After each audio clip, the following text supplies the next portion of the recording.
दररोज एवढी चार.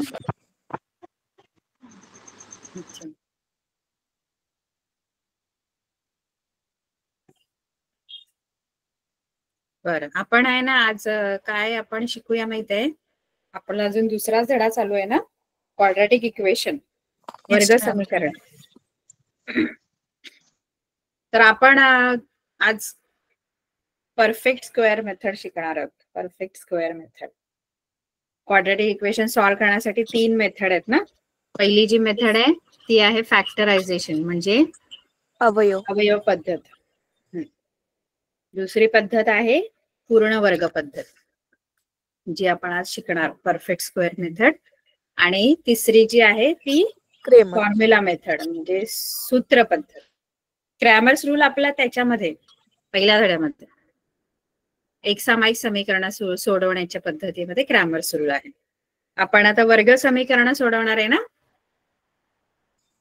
वर्ग समीकरण सोडवण्याच्या 3 पद्धती, एक अवयव पद्धत, दुसरी पूर्ण वर्ग पद्धत आणि तिसरी सूत्र पद्धत. क्वाड्रॅटिक इक्वेशन सॉल्व्ह करण्यासाठी आपण 3 मेथड वापरतो. एक आहे फॅक्टरायझेशन, त्यानंतर परफेक्ट स्क्वेअर मेथड किंवा कम्प्लीट स्क्वेअर मेथड आणि फॉर्म्युला मेथड. ठीक आहे. तर आपण आता, प्रार्थना होत नाही का 8:30 वाजता तुमची? नाही.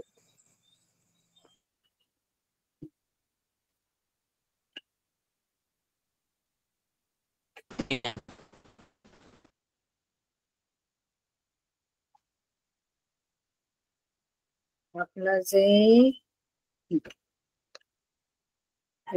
Solution for quadratic equation by completing the square, म्हणजे पूर्ण वर्ग पद्धत वापरून आपल्याला काय करायचंय, हे क्वाड्रॅटिक इक्वेशन सॉल्व्ह करायचं.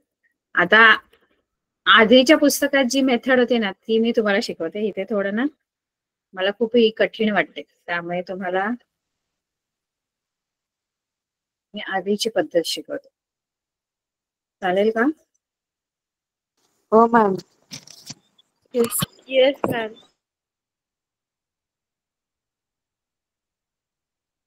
परफेक्ट स्क्वेअर मेथड वापरताना आपल्याला परफेक्ट स्क्वेअर मेथड म्हणजे काय करायचं माहितीये का, पूर्ण वर्ग आणायचा. म्हणजे आपण बघा, आपण ब्रॅकेटचा स्क्वेअर केलेला आहे, आपल्याला ब्रॅकेटचा स्क्वेअर कसा करायचा हे माहित आहे.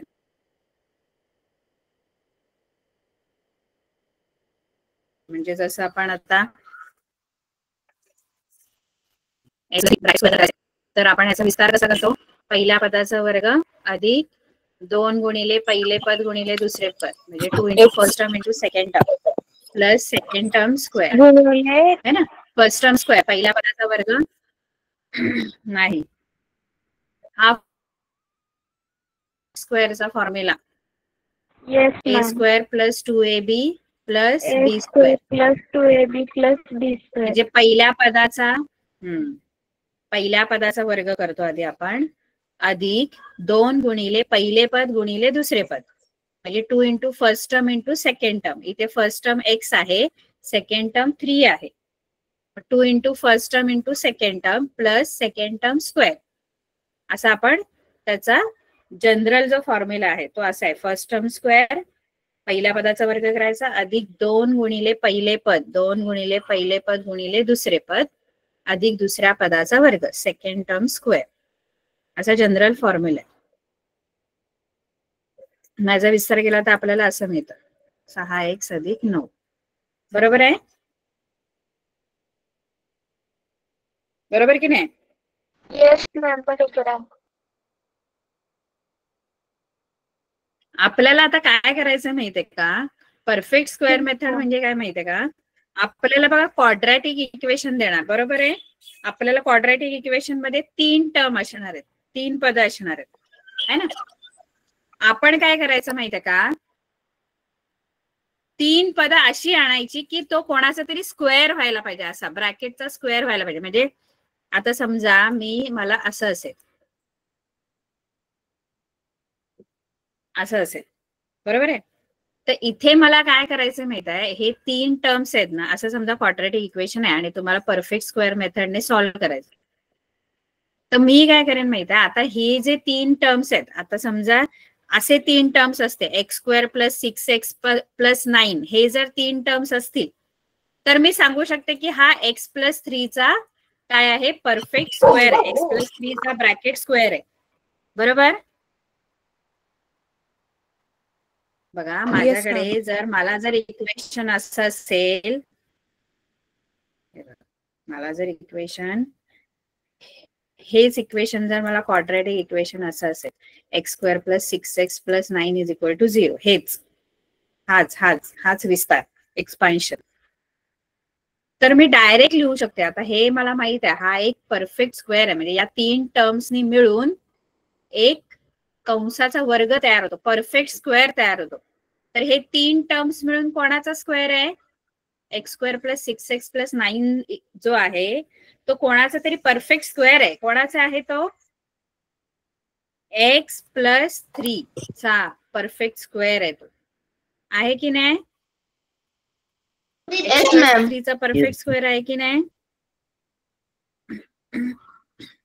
हा, तर इथे मला डायरेक्ट याचे फॅक्टर्स मिळतात. कोणते मिळतात, x+3 चा स्क्वेअर म्हणजेच काय, x+3 × x+3 = 0. मग x+3 = 0 और x+3 = 0. म्हणजे तो परफेक्ट स्क्वेअर जर आहे तर डायरेक्ट तुम्ही ब्रॅकेटचा स्क्वेअर फॅक्टर्स तुम्हाला लगेच मिळतात. ते अवयव काढतो बघा, विस्तार दिलेला आहे आणि आपल्याला अवयव काढायचे.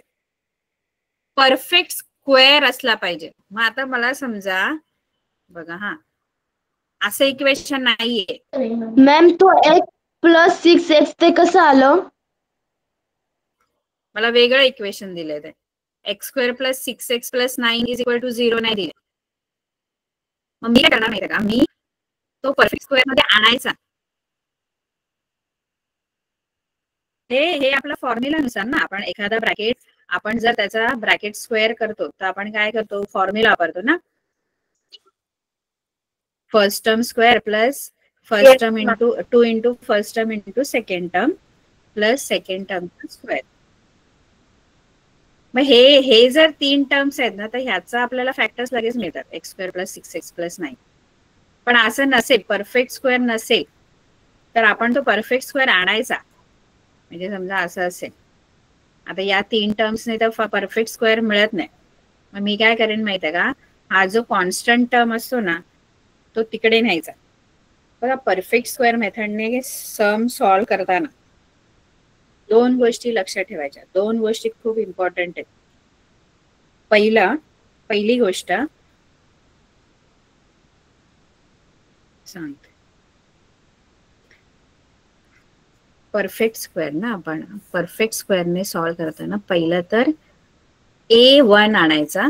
म्हणजे जो पहिला आहे ना, म्हणजे आता समजा ए असतो की नाही काहीतरी आपला, हा बघा इथे हा ए आहे, फाय आहे.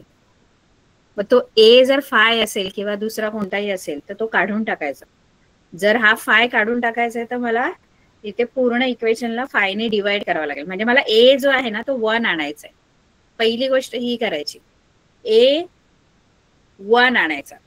मग तो 1 कसा आणायचा, डिवाइड करून. जर फाय आहे तर फायने डिवाइड करा सगळीकडे, पूर्ण इक्वेशनला फायने डिवाइड करायला लागेल. मग तुमचा ए जो आहे तो 1 येणार. बरोबर आहे, बरोबर का. Yes ma'am. तर पहिलं तर A1 आणा. दुसरी गोष्ट इथे एक करायची आहे की, दुसरी गोष्ट काय करायची आहे की जो कॉन्स्टंट टर्म असतो, म्हणजे जो सी असतो, कॉन्स्टंट टर्म ज्याच्याबरोबर व्हेरिएबल नाहीये, म्हणजे सी, तो राईट साइडला शिफ्ट करायचा. ही दुसरी गोष्ट करायची, राईट साइडला शिफ्ट करायचा. कॉन्स्टंट टर्म म्हणजे सी जो आहे तो राईट साइडला शिफ्ट करायचा. ही दुसरी गोष्ट करायची. सी राईट साइडला शिफ्ट केल्यानंतर आपल्याकडे लेफ्ट साइडला 2 टर्म राहणार. म्हणजे समजा असं असेल तर मी काय करणार, इथे बघा इथे A1 आहे ऑलरेडी, त्यामुळे तो मला 1 करायची गरज नाही. दुसरी गोष्ट, हा जो सी आहे तो मी राईट साइडला शिफ्ट करणार. बरोबर आहे, राईट साइडला शिफ्ट केल्यानंतर मला काय मिळेल, x square plus 7x is equal to -3. बरोबर आहे? एवढं कळलं? राईट साइडला सी शिफ्ट करायचं. Yes ma'am. ठीक आहे. आता आपल्याला इथे लेफ्ट साइडला काय करायचं माहितीये, परफेक्ट स्क्वेअर आणायचंय.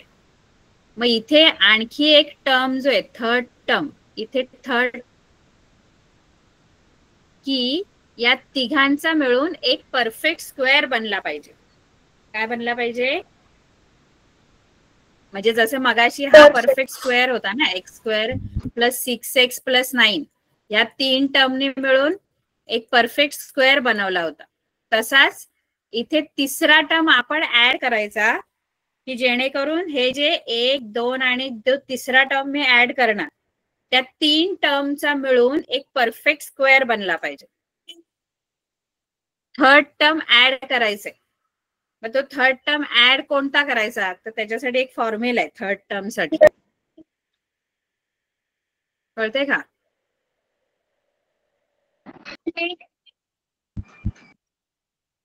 पहिला A1 आणायचा, दुसरा कॉन्स्टंट टर्म C जो आहे तो राईट साइडला शिफ्ट करायचा, कारण त्या C मुळे हा आता इथे जर 3 आहे ना, तर या 3 मुळे हा परफेक्ट स्क्वेअर बनत नाही, म्हणून तो 3 मी तिकडे शिफ्ट केला आणि तिथे थर्ड टर्म असा ऍड करायचा की जेणेकरून त्या 3 टर्मने मिळून एक परफेक्ट स्क्वेअर बनला पाहिजे. येते डोक्यात मी काय बोलते? Yes ma'am. येतोय. Yes ma'am. समजलं. बर, बघा हा 2 गोष्टी आपल्या झाल्या. तिसरी गोष्ट आपल्याला थर्ड टर्म ऍड करायचं. पहिली गोष्ट A1 आणायचा, दुसरी गोष्ट C तिकडे शिफ्ट करायचं. ठीक आहे. याच्यापैकी तुम्ही असं म्हणजे आधी C तिकडे शिफ्ट केला तरी चालेल, मग A1 आणला तरी काही कसंही करा चालतं. नंतर आपण थर्ड टर्म ऍड करायचंय.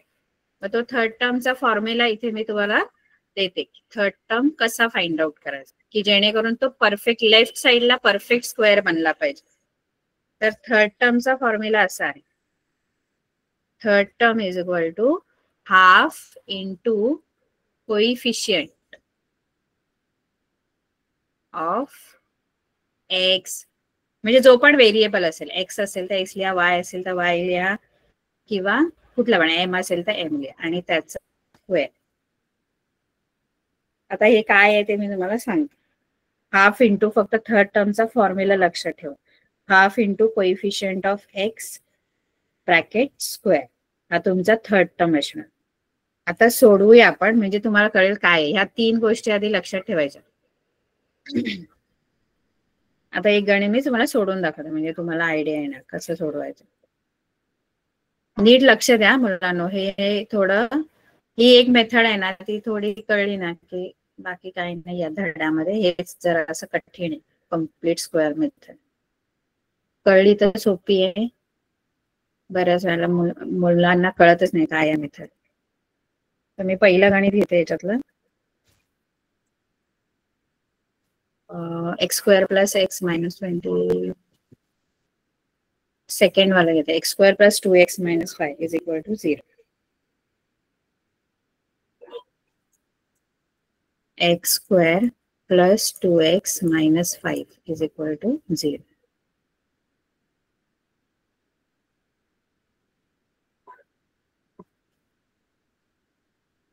तर आता इथे बघा हा, पहिला आपण काय करतो, पहिलं मी A1 आहे का बघते.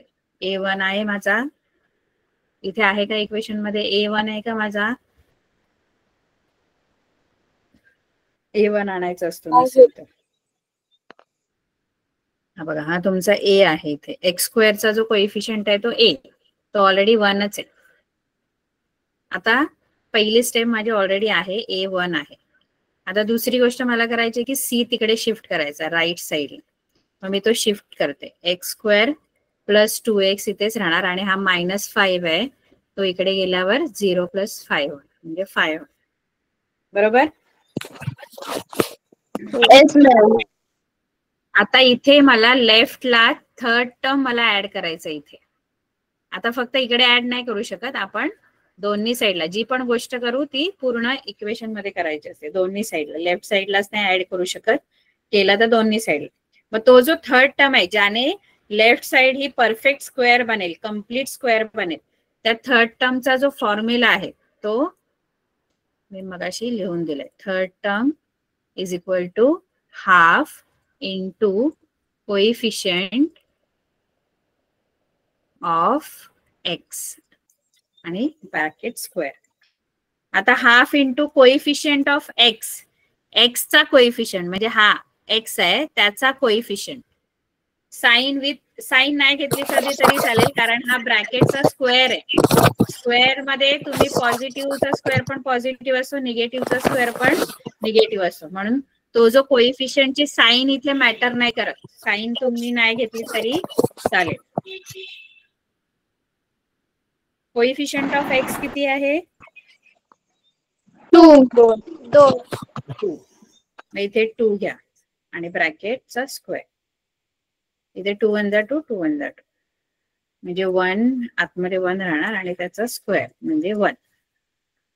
म्हणजे हा तुमचा थर्ड टर्म आहे जो तुम्हाला या दोन्ही साईडला काय करायचं आहे, ऍड करायचं आहे की जेणेकरून तो परफेक्ट स्क्वेअर बनेल. लेफ्ट साइड जी आहे ती तुमची परफेक्ट स्क्वेअर बनेल.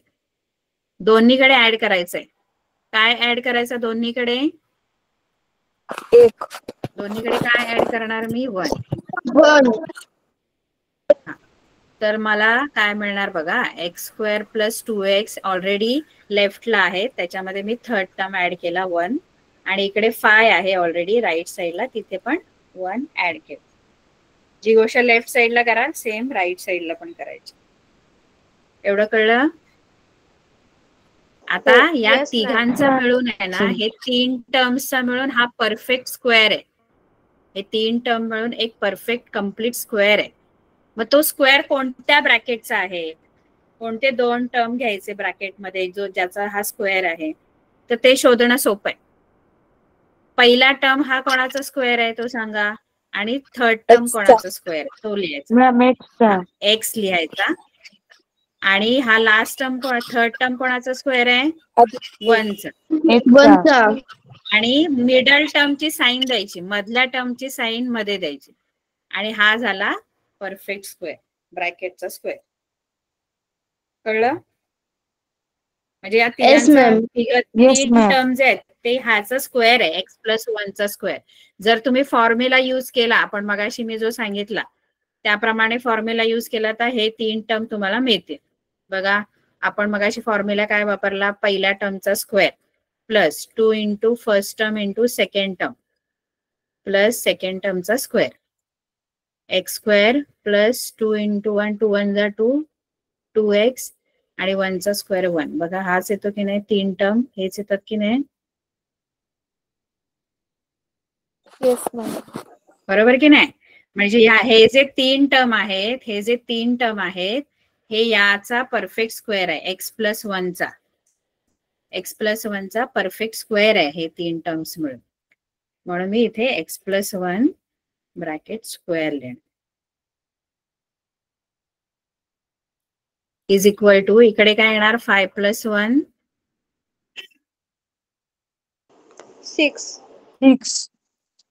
6. ठीक आहे. आता आपल्याला काय नाही करायचं, आता आपलं ऑलमोस्ट झालेलं आहे. आता फक्त आपण दोन्ही साईडला स्क्वेअर रूट घ्यायचं बाय टेकिंग स्क्वेअर रूट. कारण मला एक्स ची व्हॅल्यू काढायची आहे की नाही, मग एक्स ची व्हॅल्यू काढण्यासाठी मला ह्या स्क्वेअर काढून टाकायचंय. Square roots on both sides मधून स्क्वेअर रूट घ्यायचे. स्क्वेअर रूट घेतल्यावर हा स्क्वेअर निघून जाईल, मग फक्त एक्स प्लस 1 राहील. आणि ह्याचं इकडे स्क्वेअर रूट घेतलं तर इकडे पण स्क्वेअर रूट घ्यायचं. आता 6 काय परफेक्ट स्क्वेअर नाहीये, त्यामुळे त्याचं स्क्वेअर रूट आपल्याला नाही सांगता येणार, त्यामुळे तो रूट मध्ये टाकायचं. आता कोणत्याही नंबरचे स्क्वेअर रूट 2 असतात, एक प्लस असतो स्क्वेअर रूट आणि एक मायनस. म्हणून इकडे एक प्लस आणि एक मायनस घ्यायचा. इकडे स्क्वेअर निघून जाणार, स्क्वेअर रूट घेतल्यावर हा स्क्वेअर निघून जाणार, कारण स्क्वेअर रूट आणि स्क्वेअर एकत्र केले की तो स्क्वेअर निघून जातो. मग एक्स प्लस 1 राहणार आणि ह्या बाजूला स्क्वेअर रूट घेतल्यावर 6 रूट मध्ये जाणार आणि एकदा बघा कोणत्याही नंबरचे स्क्वेअर रूट 2 असतात. स्क्वेअर रूट जसं 9 जो आहे तर 9चे स्क्वेअर रूट 2 आहेत. एक +3 आणि दुसरा -3. कारण +3चा स्क्वेअर केला तरी 9 येतो आणि -3चा स्क्वेअर केला तरी पण +9च येतो. म्हणून 9 जो आहे तो दोघांचा स्क्वेअर आहे, +3चा पण आणि -3चा पण. म्हणून 6 पण दोघांचा स्क्वेअर आहे, एक √6 + √6चा आणि -√6चा. एवढं कळलं सगळ्यांना? हो मॅम. Yes ma'am.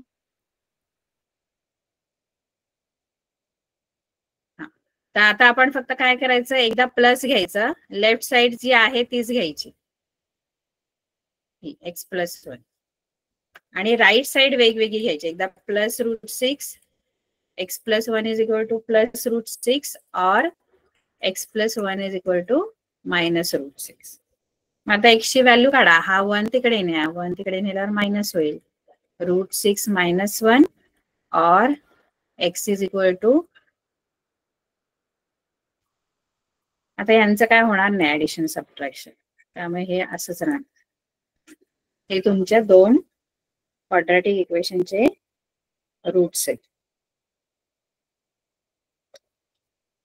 काय काय केलं आपण? पहिलं तर A1 किंवा C आधी तिकडे घ्या. C तिकडे घेऊन झाला की A1 करा. A जर 1 नसेल तर A ची व्हॅल्यू 1 करायची. ते पण एक गणित शिकवते तुम्हाला त्यातलं सुद्धा. त्यानंतर थर्ड टर्मचा फॉर्म्युला वापरायचा. थर्ड टर्मचा फॉर्म्युला हाफ. शाळेत शिकवलं का तुम्हाला? हे शिकवलं असेल, झालं असेल ना हे? येस झालं. पण मग तुम्हाला कोणती मेथड शिकवली? पुस्तकातली का? आम्हाला बुक मध्ये दिली आहे तीच शिकवली. मॅम हेच शिकवली पद्धत. हीच शिकव. ही सोपी आहे थोडी पुस्तकातली पेक्षा, कारण पुस्तकातली खूपच किचकट आहे अशी. एकदम मुलं कन्फ्युज होतील अशी आहे पुस्तकात. ही तरी लक्षात राहील अशी. नाही ते थर्ड टर्म मॅम 8 ऑक्टोबर पासून आमची एक्झाम सुरू होते, तर 3 चॅप्टर येणार आहेत. एक्झाम आहे ना? 3 चॅप्टर येणार आहेत. किती आहे? 3 का? अच्छा. Yes ma'am. 3 व्हायला पाहिजेत आपले. 3 होतील. फक्त तुम्ही 2 लेक्चरचा इन्सिस्ट करा संगीता मॅमना वगैरे, की 2 लेक्चर तरी हप्त्यातून आठवड्यातून पाहिजे मॅथ्स शिकवायला. थर्ड टर्म जो आहे त्याचा formula half into coefficient of x आणि ब्रॅकेटचा स्क्वेअर लिहायचं विसरायचं नाही इथे, कारण खूप मुलं हे विसरतात. स्क्वेअर आहे. मग इथे आपण ते 2 ने डिवाइड केला. 2 1 2 2 1 2 1 चा स्क्वेअर. मग तो थर्ड टर्म दोन्ही साइड मध्ये ऍड केला. 1 1 जो आहे आलाय थर्ड टर्म, तो दोन्ही साइडला ऍड केला आपण. आणि मग काय केलं मी, हा कोणाचा परफेक्ट स्क्वेअर आहे ते फाइंड आउट केलं. x² + 2x + 1 जो आहे तो कसं फाइंड आउट केलं? पहिला टर्म कोणाचा स्क्वेअर आहे तो लिहायचा आणि थर्ड टर्म कोणाचा स्क्वेअर आहे. जसं फर्स्ट टर्म एक्सचा आहे, मग x आणि थर्ड टर्म 1 आहे म्हणून 1 घ्यायचा आणि साइन मिडल टर्मची द्यायची. इथे जर मायनस असतं तर मी इथे मायनस घेतलं असतं, पण इथे मिडल टर्मला प्लस आहे म्हणून इथे प्लस आहे. बरोबर आहे? आणि इकडे 6. Yes ma'am. एवढं झाल्यानंतर स्क्वेअर रूट घ्यायचा दोन्ही साइडला. ठीक आहे? बरोबर? Yes ma'am. समजा की नाही? मॅम ते गणित दाखवा, फोटो घ्यायचा. आता आपण आणखी एक गणित. हा मॅम थर्ड वालं घ्या. हा घेते. हे कळलं? Yes ma'am. थर्ड वाला m² - 5m = ते ऑलरेडी राईट साइडला आहे सी. उलट हे सोपं आहे. दोन्ही गोष्टी तिथे ऑलरेडी केलेल्या आहेत. घेते तरी पण शिकवते. m² - 5m = -3.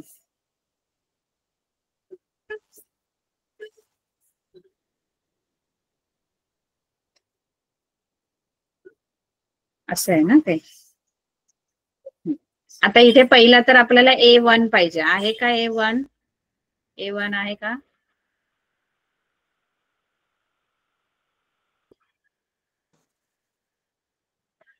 याच्यामध्ये A1 आहे का? हो मॅम. Yes ma'am. A1 आहे ना, बघा हा इथे एम स्क्वेअरचा कोइफिशियंट Yes, इथं हा ma'am. 1 आहे. 1 पाहिजे आपल्याला, तो आहे ऑलरेडी 1.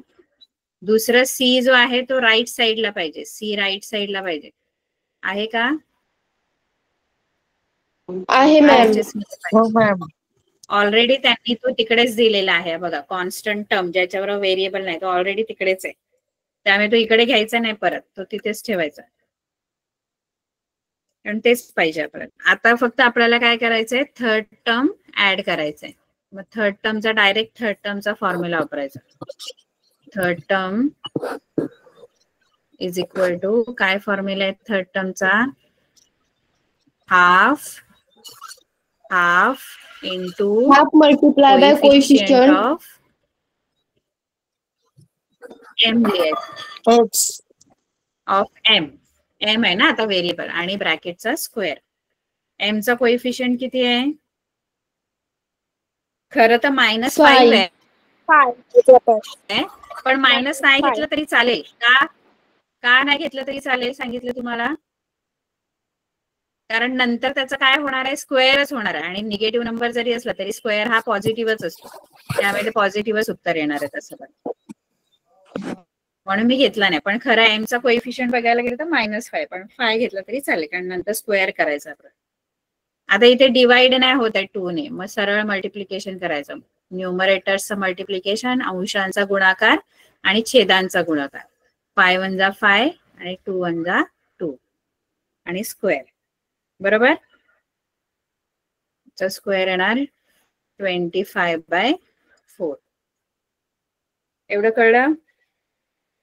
थर्ड टर्म कळला? Yes ma'am.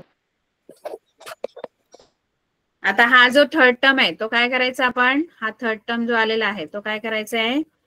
ऍड करायचंय. काय करायचंय? ऍड करायचंय दोन्ही साइडला, ऑन बोथ साइड्स. समीकरणाच्या दोन्ही बाजूला 25/4 ऍड करायचंय, कारण हाच आपला थर्ड टर्म आहे. कळलं का?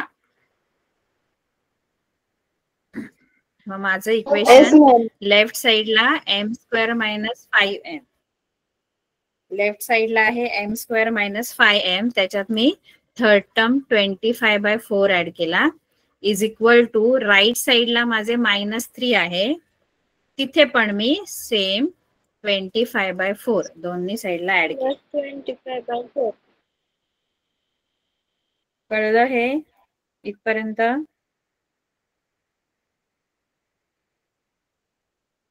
इथपर्यंत कळलं का?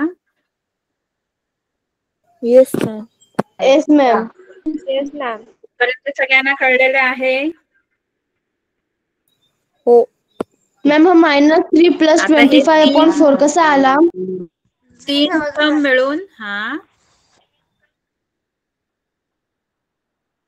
अरे ते 25/4 थर्ड टर्म आला की नाही आपला, बरोबर आहे? थर्ड टर्म आला की नाही आणि तो 25/4, -3 आपण काय आला? फॉर्म्युला वापरला. हा बघा, हा फॉर्म्युला वापरला. -3 ऑलरेडी आहे ना आपल्या इक्वेशन मध्ये, बघा हे बघा इक्वेशन आपलं. आणि मग इथे आपण थर्ड टर्म जर ऍड करतोय तर इकडे पण ते ऍड करावं लागणार. दोन्ही साइडला सेम गोष्ट करणार ना आपण, एका साइडला नाही करत. जर लेफ्ट साइडला मी थर्ड टर्म ऍड करते तर ते जे ऍड करणार आहे ते राईट साइडला पण मला करावं लागतं ती गोष्ट. म्हणून हे -3 ऑलरेडी राईट साइडला आहे, तिथे फक्त +25/4 आपण ऍड केले, +25/4 ऍड केले. नाही कळलं? समजलं मॅम. आपण थर्ड टर्म ऍड केला की नाही? आपण थर्ड टर्म इथे आणला की नाही? इथे मला थर्ड टर्म असा आणायचा आहे की हे 3 टर्म मिळून एक परफेक्ट स्क्वेअर बनला पाहिजे लेफ्ट साइडला. राईट साइडला आपल्याला नकोय परफेक्ट स्क्वेअर, राईट साइडला पण ते मी जे लेफ्ट साइडला ऍड करेन ते राईट साइडला पण मला ऍड करावंच लागेल, कारण त्याशिवाय बॅलन्स नाही होणार इक्वेशन, मग ते चुकणार तुमचं. कारण जी गोष्ट आपण लेफ्ट साइडला करू ती राईट साइडला पण करायची असते. कळतं का? म्हणून मी जर थर्ड टर्म इथे लेफ्ट साइडला ऍड करते तर तो जो कोणता थर्ड टर्म येईल, जो काही नंबर येईल तो राईट साइडला पण मला ऍड करावा लागेल, या राईट साइड मध्ये. कळलं? येस मॅम, समजलं. हो मॅम. इक्वेशन लक्षात ठेवायचं आपलं आधीचं जे इक्वेशन आहे, कारण थर्ड टर्मच्या फॉर्म्युलामध्ये आपण विसरून जातो की काय करायचं नक्की. मग मेन इक्वेशन जे आहे त्याच्या लेफ्ट आणि राईट साइडला हा थर्ड टर्म ऍड करायचा. मग असं येणार तुमचं. ठीक आहे, असं आलं. आता हा जो 3 टर्म मिळून एक परफेक्ट स्क्वेअर बनणार आहे कोणत्या तरी ब्रॅकेटचा, मग तो कोणत्या ब्रॅकेटचा आहे हे कसं ओळखायचं? तर पहिला टर्म आणि थर्ड टर्म कोणाचा स्क्वेअर आहे तो लिहायचा. पहिला टर्म कोणाचा स्क्वेअर आहे? हा एम स्क्वेअर कोणाचा स्क्वेअर? यम एम चा. वजा आणि हा थर्ड टर्म कोणाचा स्क्वेअर आहे? वर्ग. नाही, 5/2 येणार, 5/4 नाही. 25 हा 5 चा वर्ग आहे आणि 4 हा 2 चा आहे, मग 5/2 येणार. आणि मधल्या पदाचं चिन्ह येणार म्हणजे मायनस. याचा हा परफेक्ट स्क्वेअर आहे. m - 5/2 चा हा परफेक्ट स्क्वेअर आहे. जर फॉर्म्युला वापरून बघितलं तर हेच येणार तुम्हाला. आपण जो मगाशी फॉर्म्युला वापरला त्याचा यूज करून ह्या ब्रॅकेटचा स्क्वेअर केला तर हाच येणार पूर्ण 3 टर्म मिळून. हा कळलं? हे कळलं काय केलं? Yes ma'am.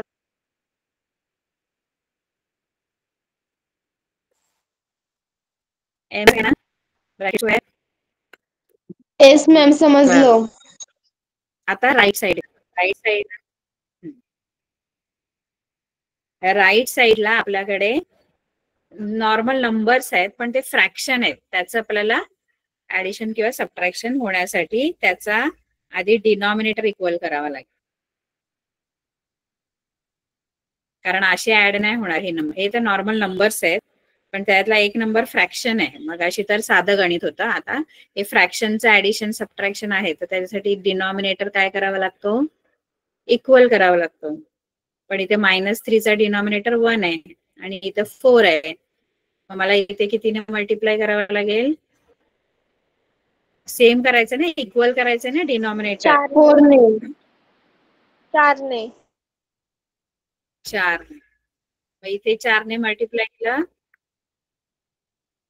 खाली 4 ने केलं तर न्यूमरेटरला पण करा. बरोबर आहे? असंच होणार ना, कारण मला डिनॉमिनेटर इक्वल केल्याशिवाय त्यांना ऍड नाही करता येणार. मग हे आधी असंच राहू दे लेफ्ट साइड. राईट साइड आपण आधी ऍडिशन सबट्रॅक्शन करून घेऊ. -3 4 = 12 अपॉन 4 प्लस 25 अपॉन 4.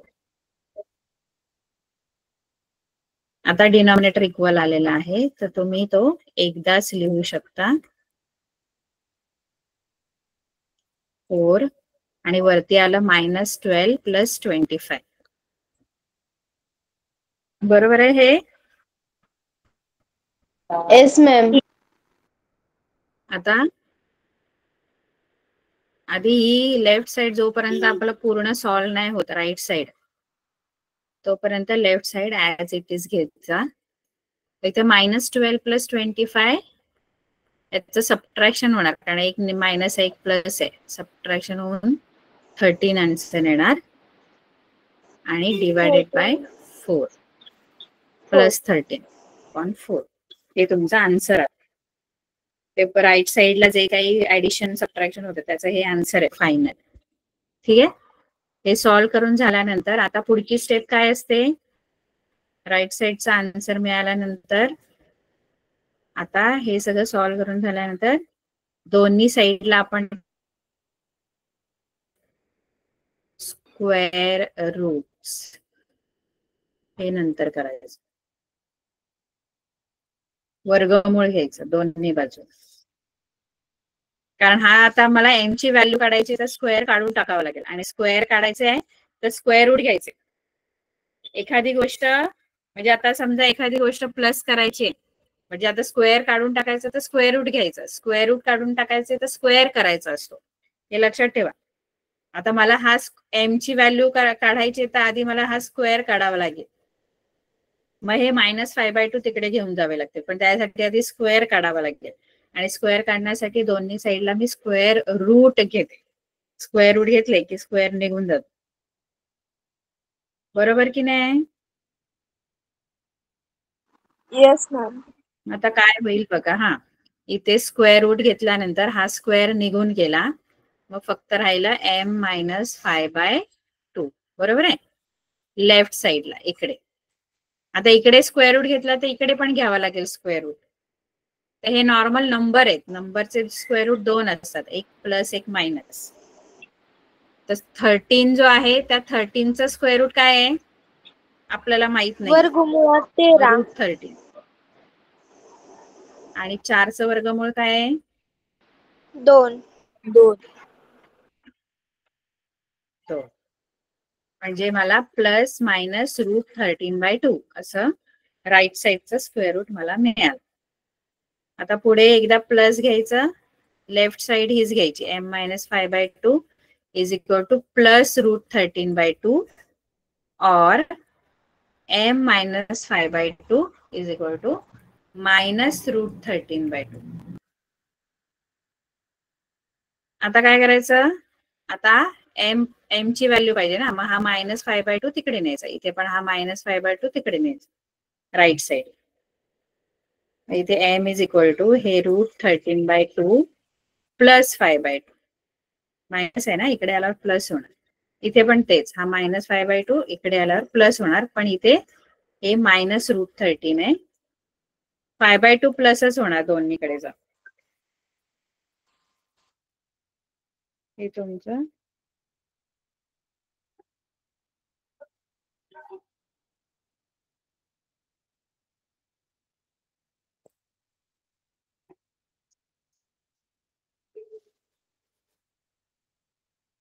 हा, तर इथे तुमचं हे फायनल आन्सर जर काढायचंय तर तुम्ही काय करा, डिनॉमिनेटर सेम आहे त्यामुळे तो तुम्ही एकदाच लिहू शकता, बाकी असंच राहिलं तरी चालेल. √13 + 5 इज इक्वल टू 2 और m is equal to minus √13 + 5/2, कारण डिनॉमिनेटर सेम आहे 2 तो एकदाच लिहा.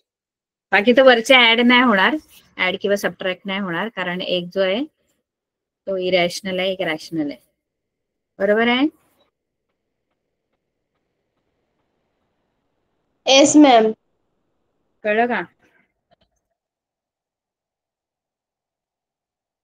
येस मॅम, हे आपलं समजलं. गणित होतं. m² - 5m is equal to m² - 5m is equal to -3, हे आपलं सम होतं. आता याच्यामध्ये आपला ऑलरेडी A1 आहे, C आपला ऑलरेडी राईट साईडला आहे, मग आपण डायरेक्ट काय केलं, थर्ड टर्मचा फॉर्म्युला वापरला, आणि थर्ड टर्मने मी काय केलं, थर्ड टर्मचा फॉर्म्युला वापरून मी थर्ड टर्म मिळवलं. थर्ड टर्म माझा किती आला, तिसरा टर्म जो आहे तो 25/4 आला. आता हा 25/4 मी काय ऍड केला इथे माझ्या इक्वेशन मध्ये, m² - 5m is equal to -3, या दोन्ही साईडला राईट आणि लेफ्ट राईट मध्ये दोन्ही साईडला 25/4 ऍड केलं, मग मला असं मिळालं m² - 5m + 25/4 प्लस -3 + 25/4. सगळ्यांना समजलं हे मी काय केलं? Yes ma'am. Yes ma'am. Yes ma'am. दाखवू एक क्लास बाकी. फक्त थोड्या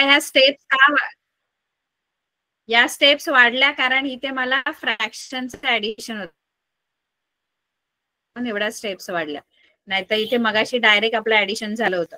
नॉर्मल इंटिजर्स जर असते तर लगेच आपण ऍडिशन करू शकलो असतो, पण इथे मला इथे डिनॉमिनेटर पण इक्वल करावा लागला, म्हणून मी डिनॉमिनेटर इक्वल केला 4 इथे वरती पण 4 ने मल्टिप्लाय केलं, तोपर्यंत ही लेफ्ट साइड मी आहे तशीच घेतली इकडे. मग माझं हे फायनल आन्सर मला राईट साइडला सॉल्व्ह केल्यानंतर मिळालं. मग सगळं सॉल्व्ह करून झाल्यानंतर मी पुढची जी सगळ्यात शेवटची स्टेप आहे ती स्क्वेअर रूट घ्यायची.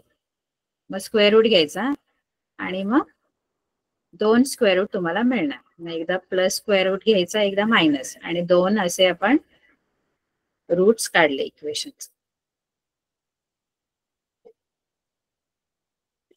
प्रॅक्टिस केली तर सोपं आहे, प्रॅक्टिस करायला पाहिजे. खूप सारी गणितं सोडवा. मॅम त्याची अशी बेरीज होती ना 5 अधिक वर्गमुळात 13/2. बेरीज कोणाची असंच ठेवायचं, हे त्यांची बेरीज नाही होत, त्यांची बेरीज नाही होत रूट 13 आणि 5 ची. म्हणजे ते वर्गमुळाचे इकडे आणले तर म्हणजे 5 कोणते? अधिक वर्गमुळात 13/2.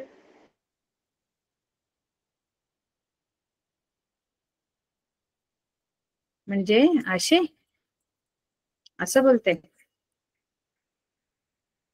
असं का?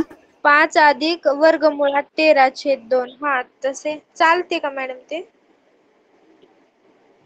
हा हा, असं चालेल, असं चालेल. म्हणजे 5 आधी लिहिले त्यांनी, वर्गमुळात 13. म्हणजे आता ए अधिक बी केला काय आणि बी अधिक ए केला काय, एकच असतं ना. 5 वर्गमुळात 13 अधिक मॅम 5 लिहा किंवा 5 अधिक हेच वर्गमुळात 13, उत्तर दिलेले पण आहे. त्यांची बेरीज होणार नाही. हा, येस असं मॅम. दिलंय का? मग असं लिहा, असं पण हे हा येस एकच मॅम. आहे दोन्ही गोष्टी.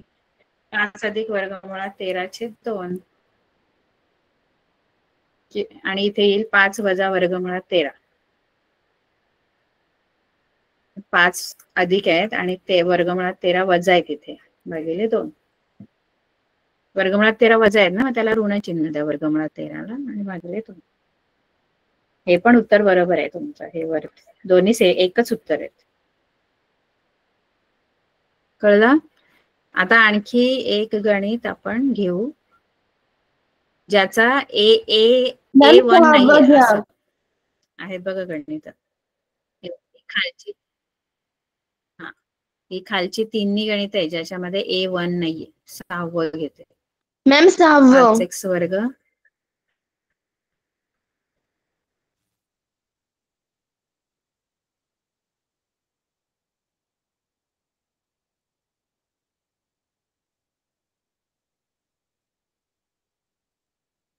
5x वर्ग पुढे काय आहे? 5x वर्ग बरोबर 5x square is equal to 4x plus 7.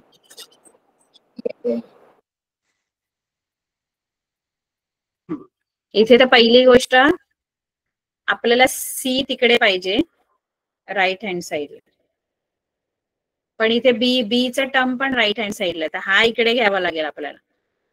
बरोबर आहे? हा 7 इकडेच राहू दे राईट साइडला. हे बरोबर आहे? सी मला राईट साइडलाच पाहिजे, पण इथे बी चा टर्म पण राईट साइडला दिलाय. मग तो काय करा, तो लेफ्टला घ्यावा लागेल, कारण तिकडे 2 टर्म पाहिजेत आपल्याला, पहिला दुसरा, ए आणि बी वाला. बरोबर की नाही? सी आपल्याला राईटला येस पाहिजे. मॅम, बरोबर. आता आपल्याला ए इथे 1 नाहीये, A1 करायचंय. A1 करण्यासाठी आपल्याला पूर्ण इक्वेशनला कितीने डिवाइड करायला लागेल?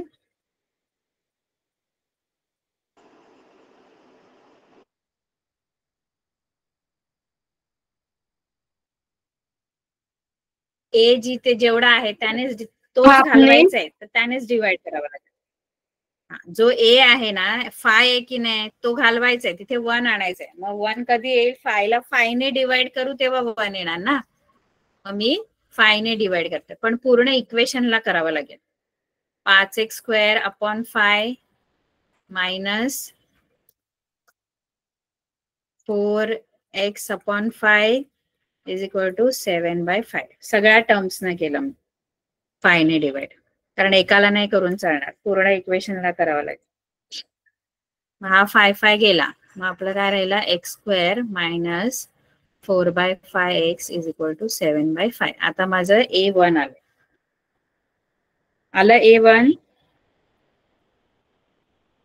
A1 आलं. C पण माझा राईट साईडला गेला. आता पुढे काय करायचं?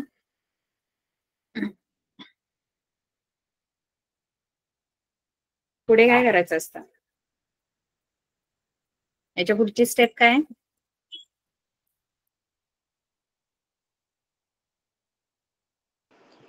मॅम ते सूत्र वापरायचं.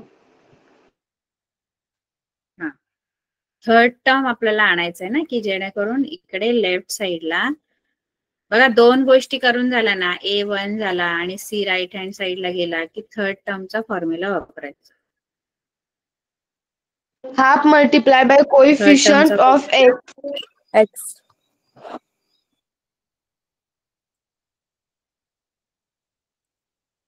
आणि ब्रॅकेट स्क्वेअर.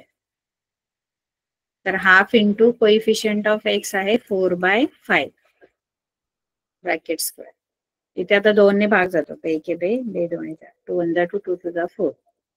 आता 2/5 स्क्वेअर 4/25 स्क्वेअर केलं. बरोबर? एवढं कळलं? Yes ma'am. आता हा तुमचा थर्ड टर्म आहे. आता हा तुमच्या या इक्वेशनच्या दोन्ही साईडला ऍड करायचा आहे. त्यामुळे आपलं जे इक्वेशन आहे ते काय बनेल? x² - 4/5x + 4/25 is equal to 7/5 + 4/25. दोन्ही साईडला मी हे ऍड केले 4/25 4/25 या इक्वेशनच्या दोन्ही साईडला. बरोबर? Yes ma'am. आता लेफ्ट हँड साईडला एक परफेक्ट स्क्वेअर बनणार आहे. मग तो कोणाचा स्क्वेअर आहे तो पटकन लिहून टाकायचा. हा लेफ्ट साईडला हे 3 टर्म्स मिळून कोणाचा स्क्वेअर बनेल सांगा? x आधी वजा 2/5. 2/5 चा वर्ग. वजा येईल कारण मिडल टर्मची साईन असते. आणि इथे आता मला डिनॉमिनेटर इक्वल करावा लागेल, म्हणजे छेद समान करावा लागेल. छेद समान करण्यासाठी इथे 5 आहे, इथे 25 आहे. मग इथे मी 5 ने गुणावं लागेल 25 येण्यासाठी. इथे 5 वरती पण 5 ने गुणावं लागेल आणि हे 4/25 ऍज इट इज. बरोबर? आता हे थोडं सॉल्व्ह करायला लागेल. तोपर्यंत तुमची लेफ्ट हँड साईड आहे तशीच ठेवा. इथे 35 येईल अपॉन 25 प्लस 4/25. 35/25. आता डिनॉमिनेटर इक्वल आला. मग हे 39/25 येणार. बरोबर? Yes ma'am. आता मी काय घेणार? हे झालं सॉल्व्ह करून आपलं. आता मी काय घेणार? सगळ्यात शेवटची स्टेप काय? ऋण आणि धन. हे सगळं झालं. वर्गमूळ. स्क्वेअर रूट घ्यायचं. ऍडिशन. वर्गमूळ घ्यायचं. नाही, वर्गमूळ घ्यायचं by taking square roots on both sides. मग तो स्क्वेअर निघून जातो. मग काय राहील? लेफ्ट साइडला काय लिहू? x वजा 2/5. x वजा 2/5. बरोबर. इकडे 2 रूट वर्गमूळ 39/5. बरोबर. आता पुढचं येईल ना तुम्हाला? एकदा प्लस घ्यायचा, एकदा minus. x - 2/5 is equal to √39/5 plus √39/5 और x - 2/5 is equal to minus √39/5. आता हा वजा 2/5 उजवीकडे नेणार. मग √39/5 प्लस 2/5 और x is equal to minus √39/5 plus 2/5. मग सारखं झालं. √39 प्लस 2/5 मायनस √39 प्लस 2 पाय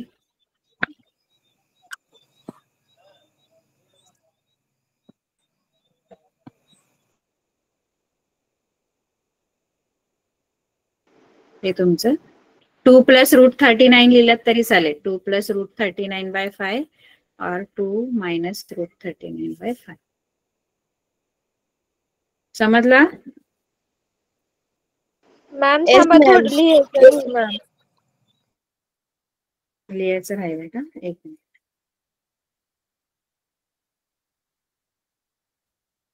हे तुम्ही 2 प्लस √39/5 पण लिहू शकता पाहिजे तर. आणि इथे 2 मायनस √39/5.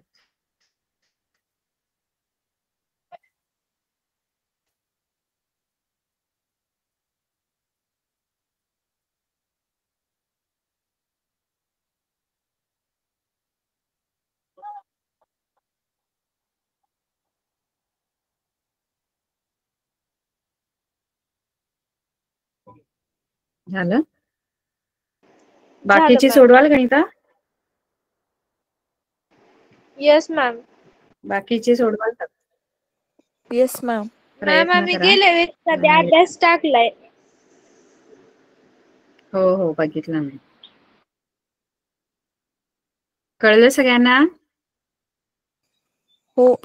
मॅम आमचे पेपर झालेले ना मला भाग 1 ला 20 पैकी 20 पडले आणि भाग 2 ला 18 पडले. अरे वा, कॉंग्रॅच्युलेशन. छान छान. भरपूर अभ्यास करा अजून. आपलं ध्येय 90च्या वरती पाहिजे. 90% अबाव. हो ना?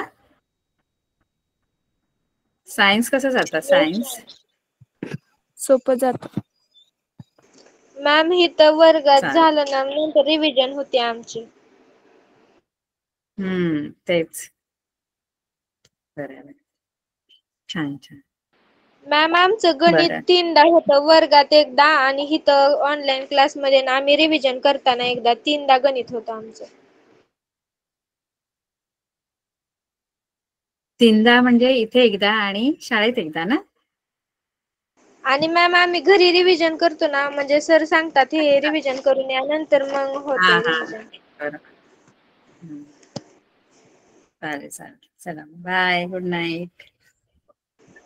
Bye Bye, ma'am, ma'am. Good Good night. night. Take care. Bye.